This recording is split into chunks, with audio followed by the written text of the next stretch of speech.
শক্তি বাড়িয়ে ধেয়ে আসছে ঘূর্ণিঝড় সিতরাং। আঘাতে হানবে মঙ্গলবার ভোরে। সিতরাং এর প্রভাবে রাজধানী সহ সারা দেশে বৃষ্টি। এবার দেখুন বিস্তারিত। শক্তি বাড়িয়ে ধেয়ে আসছে ঘূর্ণিঝড় সিতরাং। আঘাত হানবে মঙ্গলবার ভোরে। বঙ্গোপসাগরে গভীর নিম্নচাপটি আরও ঘনীভূত হয়ে ঘূর্ণিঝড় সিতরাংয়ে রূপ নিয়েছে। সিতরাং নামটি থাইল্যান্ডের দেওয়া।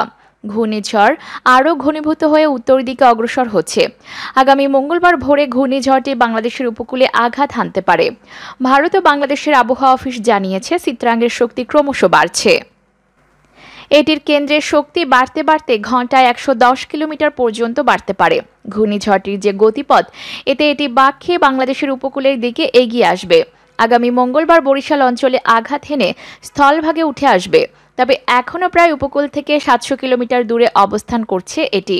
আবহাওয়া অধিদপ্তর বলছে, ঘূর্ণিঝড়টি আঘাত করার সময় দুর্বল না শক্তিশালী থাকবে তা আজকের মধ্যে বোঝা যাবে। আগামীকাল সোমবার অমাবস্যা। এ সময় সমুদ্রের জোয়ারে পানির উচ্চতা এমনিতেই বেশি থাকবে। এর সঙ্গে যোগ হয়েছে ঘূর্ণিঝড় ও ঝোড়ো বাতাস, ফলে দেশীয় উপকূলীয় জেলাগুলো উঁচু জলোচ্ছ্বাসে প্লাবিত হতে পারে। আবহাওয়াবিদ হাফিজুর রহমান বলেন, নিম্নচাপটি ঘূর্ণিঝড় সিতরাংয়ে পরিণত হয়েছে। এটি আরও ঘনীভূত হচ্ছে এবং উত্তর দিকে এগুচ্ছে। এখন পর্যন্ত যে গতিপথ, তাতে ঝড়টি বাংলাদেশের উপকূলের দিকে আসছে বলে মনে হচ্ছে। তবে এখনও উপকূল থেকে 700 কিলোমিটার দূরে আছে। তিনি আরও বলেন, সিতরাং উপকূল থেকে 700 কিলোমিটার দূরে থাকার ফলে দেশের কোনো উপকূলে আঘাত হানতে পারে তা নির্দিষ্ট করে বলা সম্ভব নয়। প্রায় সব উপকূলেই এর প্রভাব পড়বে। হাফিজুর রহমান বলেন, আগামী 25শে অক্টোবর ভোরে এটি বাংলাদেশের উপকূল অতিক্রম করতে পারে। আবহাওয়া অধিদপ্তর জানায়, পূর্ব মধ্য বঙ্গোপসাগর এবং আশপাশের এলাকায় অবস্থানরত নিম্নচাপটি উত্তর পূর্ব দিকে অগ্রসর ঘনীভূত হয়ে প্রথমে গভীর নিম্নচাপ এবং পরে ঘূর্ণিঝড় সিতরাংয়ে পরিণত হয়। পূর্ব মধ্য বঙ্গোপসাগর এবং আশেপাশের এলাকায় অবস্থান করছে। এটি আরও ঘনীভূত হয়ে উত্তর দিকে অগ্রসর হতে পারে। অপরদিকে সিতরাংয়ের প্রভাবে রাজধানী সহ সারা দেশে বৃষ্টি।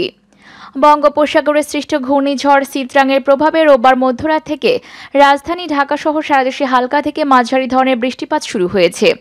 গভীর নিম্নচাপটি আরও ঘনীভূত হয়ে ঘূর্ণিঝড় সিতরাংয়ে রূপ নিয়েছে। এটি আরও ঘনীভূত হয়ে উত্তর দিকে অগ্রসর হচ্ছে। আগামী মঙ্গলবার ভোরে ঘূর্ণিঝড়টি বাংলাদেশের উপকূলে আঘাত হানতে পারে। সোমবার সকাল থেকে কলকাতা সহ ভারতের পশ্চিমবঙ্গের বিভিন্ন জেলায় দমকা ও ঝোড়ো হাওয়া সহ হালকা থেকে মাঝারি ধরনের বৃষ্টি ও বজ্রসহ বৃষ্টি হচ্ছে। বাংলাদেশের আবহাওয়া অধিদপ্তর জানিয়েছে, ঘূর্ণিঝড় সিতরাংয়ের প্রভাবে ময়মনসিংহ, ঢাকা, খুলনা, বরিশাল, চট্টগ্রাম ও সিলেট বিভাগের অধিকাংশ জায়গায় এবং রংপুর ও রাজশাহী বিভাগের অনেক জায়গায় অস্থায়ীভাবে দমকা ও ঝোড়ো হাওয়া সহ হালকা থেকে মাঝারি ধরনের বৃষ্টি এবং বজ্রসহ বৃষ্টি হতে পারে। সেই সঙ্গে সারা দেশে কোথাও কোথাও মাঝারি ধরনের ভারী থেকে অতি ভারী বর্ষণ হতে পারে। ঘূর্ণিঝড় সিতরাং মোকাবেলায় বার্তা দিয়েছে ডাক ও টেলিযোগাযোগ বিভাগ। বার্তায় জনগণকে নিজ নিজ স্থাপনা ও টেলিযোগাযোগ সম্পদ রক্ষায় প্রস্তুতি নেওয়ার অনুরোধ জানানো হয়েছে। ডাক ও টেলিযোগাযোগ বিভাগের পক্ষ থেকে রোববার সন্ধ্যার পর বিভিন্ন অপারেটরের গ্রাহকদের মোবাইল ফোনে পর্যায়ক্রমে এই খুদে বার্তা পাঠানো হয়। ঘূর্ণিঝড়ের প্রভাবে বঙ্গোপসাগর ও বাংলাদেশের উপকূলীয় এলাকায় সোমবার সকাল থেকে 40 থেকে 50 কিলোমিটার বেগে দমকা অথবা ঝড়ো হাওয়ার বাতাস বইছে। সেই সঙ্গে 44 থেকে 88 মিলিমিটার পর্যন্ত অতি ভারী বর্ষণ হতে পারে। এজন্য সমুদ্র বন্দরগুলোকে 4 নম্বর স্থানীয় হুঁশিয়ারি সংকেত দেখাতে বলা হয়েছে।